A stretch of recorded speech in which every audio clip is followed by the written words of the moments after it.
Hello বন্ধুরা, আজ আমি চলে গিয়েছিলাম বাগবাজারে মায়ের বাড়ি। কারণ আজ শ্রী শ্রী সারদা মায়ের 173তম জন্মতিথি।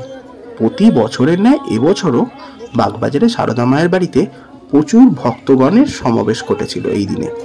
আজ সকাল থেকেই কিন্তু ভক্তদের সমাবেশ চোখে পড়ার মতন। লম্বা লাইন দিয়ে প্রত্যেক ভক্তবৃন্দ আজ মায়ের দর্শন করার জন্য অধীর আগ্রহে অপেক্ষা করছিল, এবং আমিও চলে গিয়েছিলাম এই সারদা মায়ের বাড়িতে মায়ের দর্শন করতে। এবং দেখতে পাচ্ছ রাস্তার দুধারে সারদা মায়ের ফটো, রামকৃষ্ণের ফটো এবং বিবেকানন্দের ফটো বিক্রি হচ্ছে। আর সামনে লাইটিংগুলো খুব সুন্দর করেছিল। আর এটা হলো 1 নম্বর উদ্বোধন স্ট্রিট। আর এখানেই দেখো কত সুন্দর সুন্দর বই এবং সারদা মায়ের কথা লেখা এবং বিভিন্ন ম্যাগাজিন বিক্রি হচ্ছে। আর সামনে একটা সুন্দর নহবতের মতন মঞ্চ করা হয়েছিল, আর তার ঠিক উল্টো দিকেই শ্রী শ্রী সারদা মায়ের ফটো রাখা ছিল এবং তাতে সবাই মাল্যদান করছিল আর তার চরণে ফুল নিবেদন করছিল। আর এই লম্বা লাইনটাই চলে গেছে মায়ের বাড়িতে। আর অনেকেই এখানে দাঁড়িয়ে ফটো তুলছে।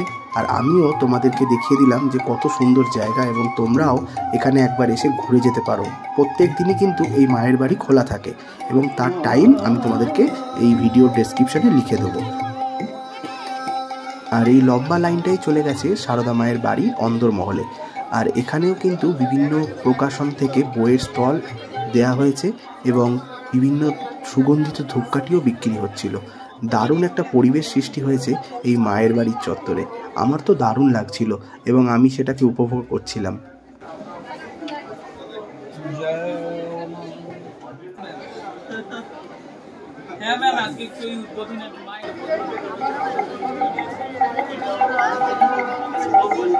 আমি যাওয়ার সময়